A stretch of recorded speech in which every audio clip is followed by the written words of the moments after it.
అందరికీ నమస్కారం. నేను మీ ఆయుర్వేద డాక్టర్ చిట్టిపొట్ల మధుసూదన శర్మని. మనం ఈ వీడియోలో నరాల వీక్‌నెస్ తగ్గాలంటే ఎలాంటి క్షేమదాయకమైనటువంటి ఆహార పదార్థాలని వాడుకోవాలి అనేటువంటి అంశాన్ని గురించి తెలుసుకోబోతున్నాం. నరాల బలహీనత, నర్వస్ వీక్‌నెస్ ఈ రోజుల్లో చాలామంది అంటే ధనిక, పేద, స్త్రీ, పురుష, పెద్ద, చిన్న తారతమ్యం లేకుండా చాలామందిని వేధించేటువంటి అత్యంత సర్వసాధారణమైనటువంటి ఇబ్బంది పెట్టేటువంటి సమస్య నరాల బలహీనత. ఈ నరాల బలహీనత అనేటువంటి సమస్య కలిగేందుకు అనేక రకాలైనటువంటి ప్రధానమైనటువంటి కారణాలు. అంటే కొన్ని రకాలైనటువంటి వ్యాధుల్లో ఈ యొక్క సమస్య కలగవచ్చు. అంటే ఉదాహరణకి షుగర్ వ్యాధి వచ్చినటువంటి వాళ్ళలో ఈ నరాల బలహీనత ఉంటుంది. నీరసము, నిస్త్రణ, బడలిక ఇలాంటివన్నీ కూడా ఈ యొక్క నరాల బలహీనత సమస్య ఉన్నటువంటి వాళ్ళలో కలుగుతుంటాయి అన్నమాట. అదేవిధంగా బీపీ ఉన్నటువంటి సమస్య ఉన్నటువంటి వాళ్ళలో ఈ నరాల బలహీనత కలుగుతూ ఉంటుంది.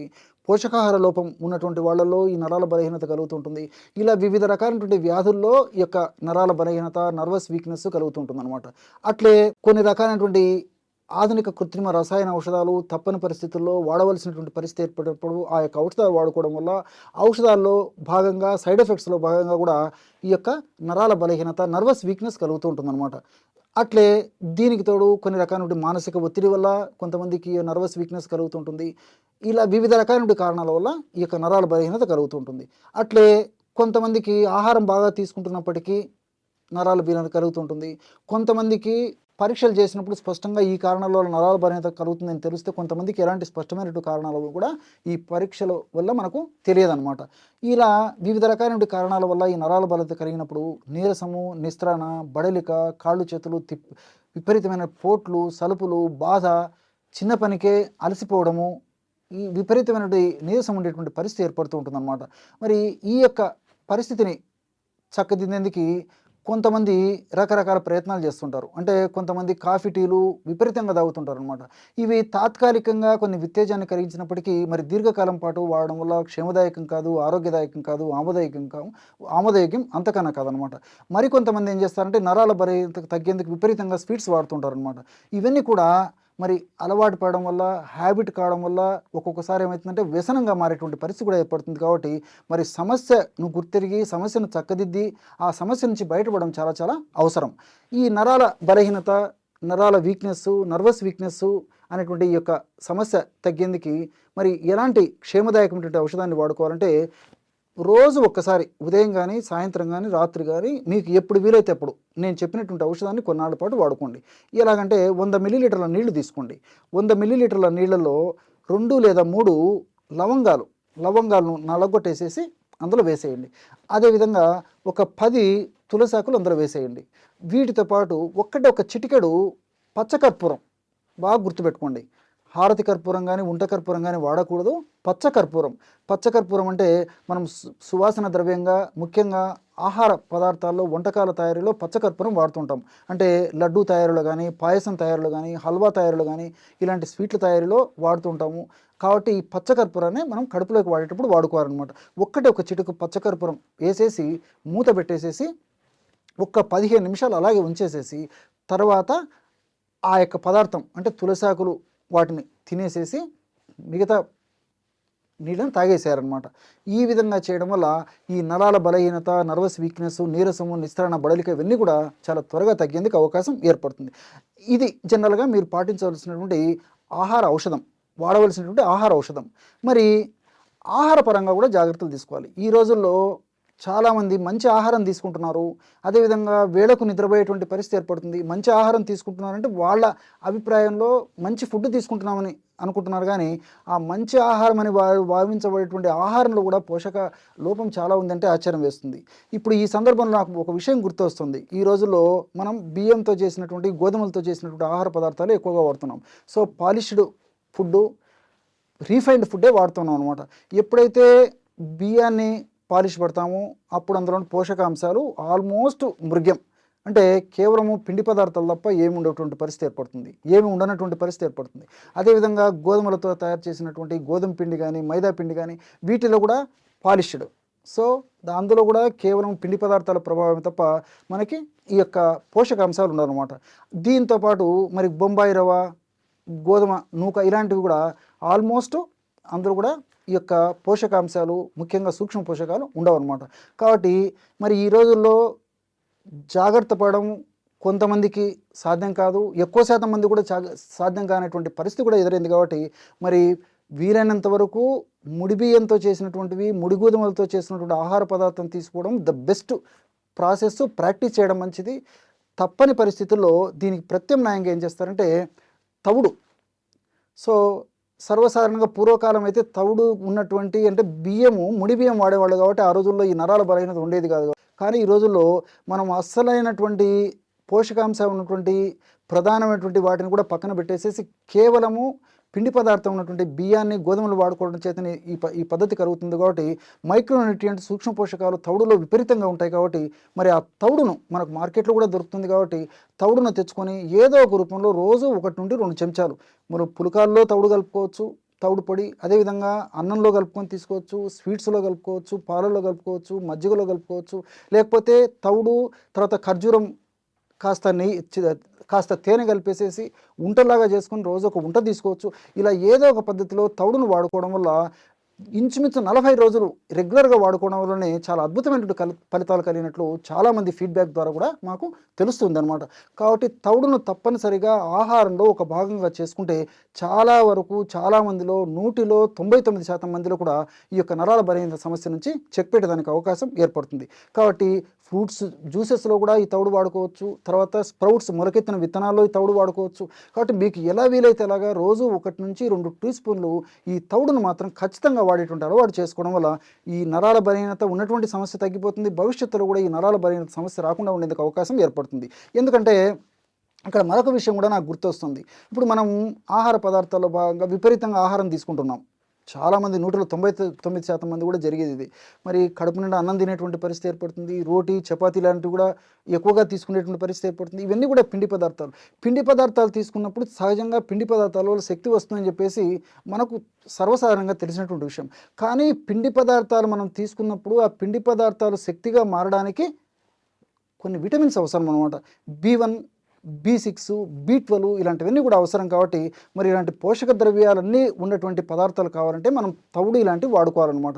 ఇలాంటివి నేను చెప్పినట్లు ఈ స్ప్రౌట్స్ ఇలాంటివన్నీ వాడుకోవడం వల్ల ఈ మైక్రోన్యూట్రియంట్స్ ప్రాబ్లం కూడా లేకుండా ఉంటుంది. కాబట్టి నరాల బలహీనత, నీరసం, నిస్తరణ కూడా తగ్గిపోతాయి.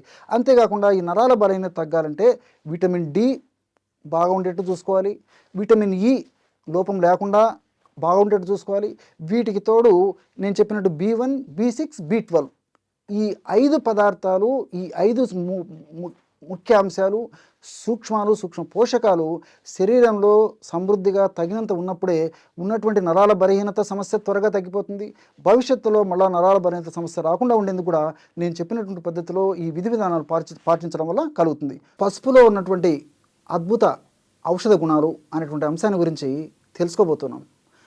పసుపు వేలాది సంవత్సరాల నుంచి భారతీయ నాగరికతతో సనాతన కాలం నుంచి కూడా ముడిపడినటువంటి పసుపుతో ముడినటువంటి జీవన విధానం భారతీయుల జీవన విధానం.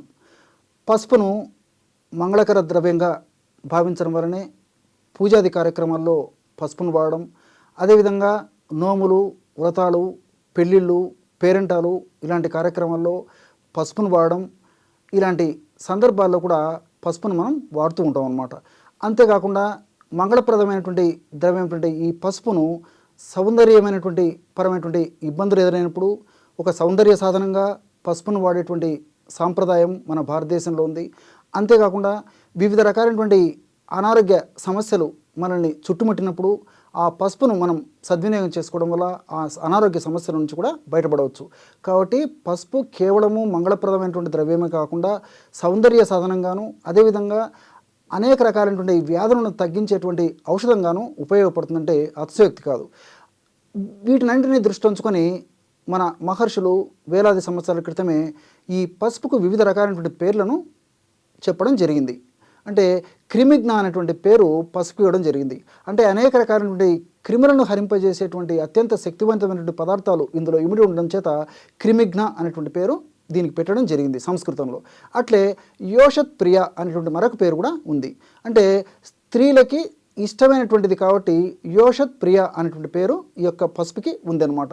అట్లే కాంచని అనేటువంటి మరొక పేరు కూడా ఉంది. అంటే కాంచని అంటే బంగారు వర్ణంతో ఈ పసుపు ఉండడం చేత కాంచని అనేటువంటి పేరు ఉందన్నమాట.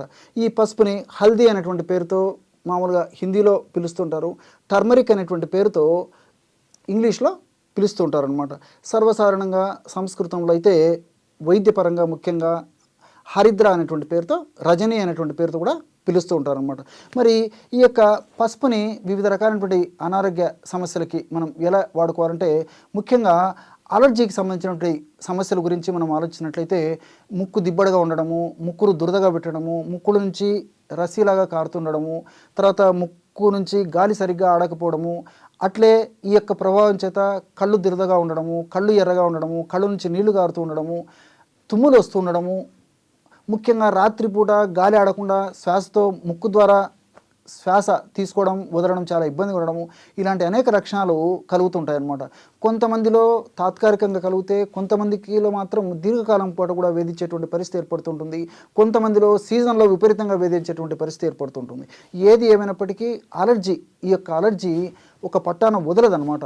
వ్యాధి నిరోధక శక్తి తక్కువగా ఉన్నటువంటి వాళ్ళలో ఈ సమస్య మరీ జటిలంగా ఉంటుంది. మరి వ్యాధి నిరోధక శక్తి పెరిగి ఈ యొక్క సమస్య తగ్గి మరలా భవిష్యత్తులో పునరావృతం కాకుండా ఉండేందుకు, అంటే ఈ అలర్జీ మరలా పునరావృతం కాకుండా ఉండేందుకు ఈ పసుపు చాలా చక్కగా ఉపయోగపడుతుంది. మరి పసుపుని ఎలా మనం సద్వినియోగం చేసుకోవాలంటే, స్వచ్ఛమైనటువంటి పసుపు అంటే పసుపు కొమ్మలు దంచి తయారు చేసుకున్నటువంటి పొడి ఒక 5 గ్రాములు, జాజిక్ పసుపు పొడి ఒక 5 గ్రాములు, జాపత్రి పొడి ఒక 5 గ్రాములు, లవంగాల పొడి 5 గ్రాములు, ఈ 4 పదార్థాలతో పాటు ఈ 3 పదార్థాలతో పాటు దాల్చిన చెక్క పొడి 5 గ్రాములు, పసుపు పొడి, జాపత్రి పొడి, లవంగాల పొడి, తర్వాత దాల్చిన చెక్క పొడి, ఈ 4 పదార్థాలు ఒక్కొక్కటి 5 గ్రాములు తీసుకోవాలన్నమాట. ఈ 4 పదార్థాలు బాగా కలిపేసేసి ఒక గాజు సీసాలో నిల్వ ఉంచుకొని రోజు ఉదయం పరిగెడుపున ఒక్కసారి, అదేవిధంగా సాయంత్రం 5 నుంచి 7 గంటల మధ్యలో మరొక్కసారి ఈ యొక్క ఔషధాన్ని వాడుకోవాలి. ఎలాగంటే చాలా తక్కువ ప్రమాణమే వాడుకోవాలన్నమాట.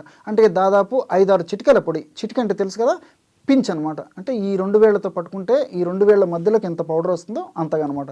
కాబట్టి మ్యాక్సిమం 5 చిటికెలు లేదా మ్యాక్సిమం 7 చిటికెల వరకు కూడా వాడుకోవచ్చు అనమాట. అంతకంటే ఎక్కువ ఈ యొక్క ఔషధాన్ని వాడవలసినటువంటి అవసరం ఉండదు.